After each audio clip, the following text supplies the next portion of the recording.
Salut tout le monde et bienvenue sur la chaîne. Vous avez déjà eu l'impression de commencer vos journées en courant, déjà stressé avant même d'avoir bu votre café? Vous vous sentez dépassé, réactif plutôt que proactif. Si c'est votre cas, restez bien avec moi, car aujourd'hui, on va parler de quelque chose qui a littéralement le pouvoir de transformer votre vie. La routine matinale. Non, ne partez pas en courant. Je sais ce que vous pensez. Encore un truc de gourou de la productivité, pas pour moi, mais détrompez-vous. Mettre en place une routine matinale, ce n'est pas forcément se lever à 4 heures du matin pour courir un marathon avant le lever du soleil. C'est avant tout une question de prendre du temps pour soi, de commencer la journée avec intention et sérénité, plutôt que dans le chaos.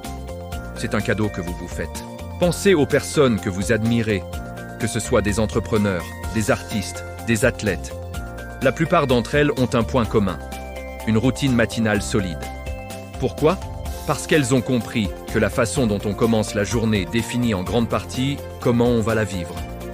Si vous démarrez dans le stress et la précipitation, il y a de fortes chances que le reste de votre journée soit sur le même ton. En revanche, si vous commencez calmement, en prenant soin de votre corps et de votre esprit, vous mettez toutes les chances de votre côté pour passer une journée productive, créative et épanouissante. Le premier grand ennemi de la matinée sereine, c'est lui, notre téléphone. Le premier réflexe de beaucoup d'entre nous, c'est de l'attraper dès que le réveil sonne. On regarde les notifications, les emails, les réseaux sociaux, et hop! Sans même s'en rendre compte, on est déjà bombardé d'informations, de demandes, du stress des autres. On laisse le monde extérieur dicter notre état d'esprit avant même d'avoir posé un pied par terre. Alors, ma première règle d'or, la plus importante, pas de téléphone pendant la première heure de votre journée. Je sais, ça peut paraître radical, voire impossible pour certains. Mais essayez, juste une semaine. Achetez un réveil classique si besoin. Cette simple habitude va créer un espace mental incroyable. C'est la première étape pour reprendre le contrôle. Maintenant que le téléphone est de côté, que fait-on ?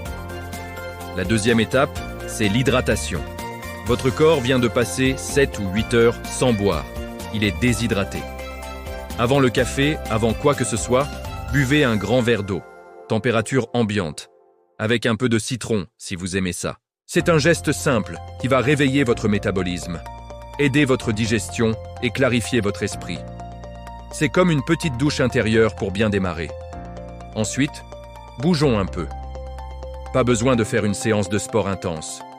L'idée, c'est juste de réveiller le corps en douceur.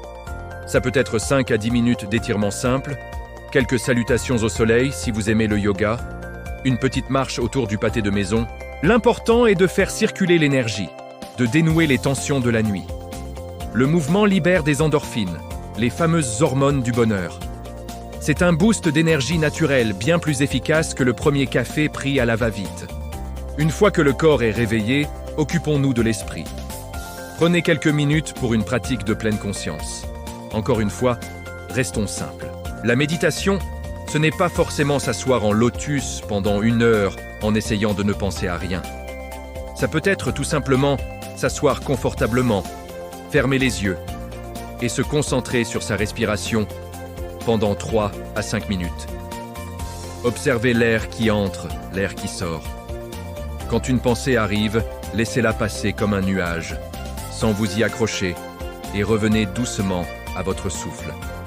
Cet exercice ancre dans le moment présent et calme l'anxiété. Ça crée une sorte de bouclier mental pour la journée à venir. Un autre outil puissant pour l'esprit, c'est la tenue d'un journal.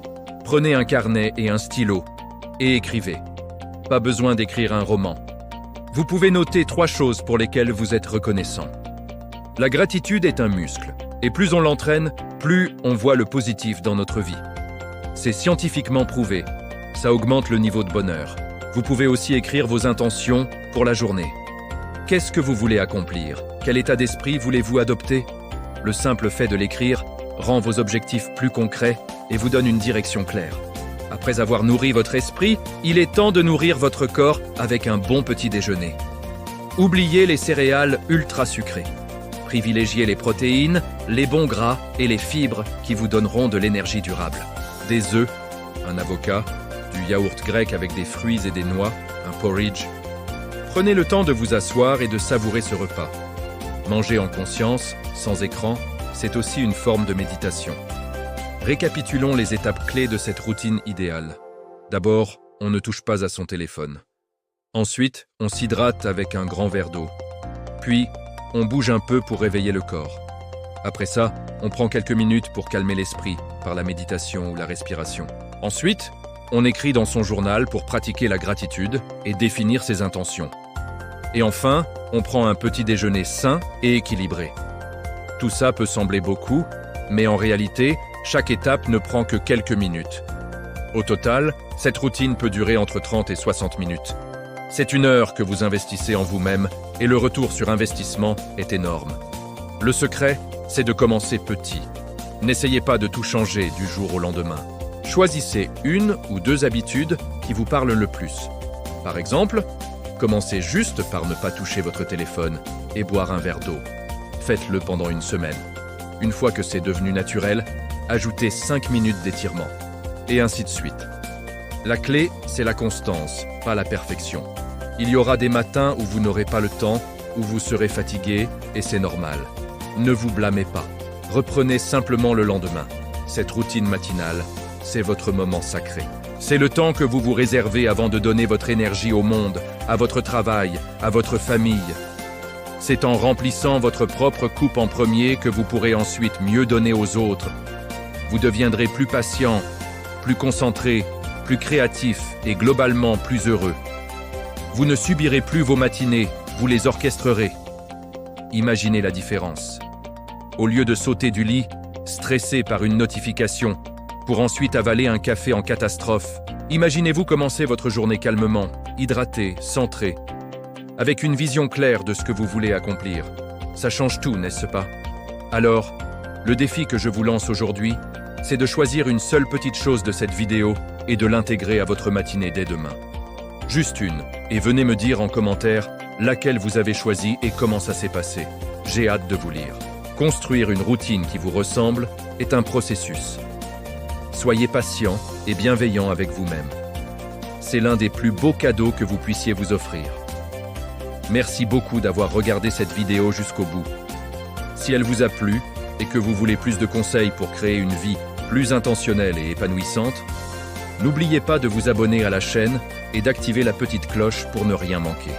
Prenez bien soin de vous et je vous dis à très bientôt pour une nouvelle vidéo.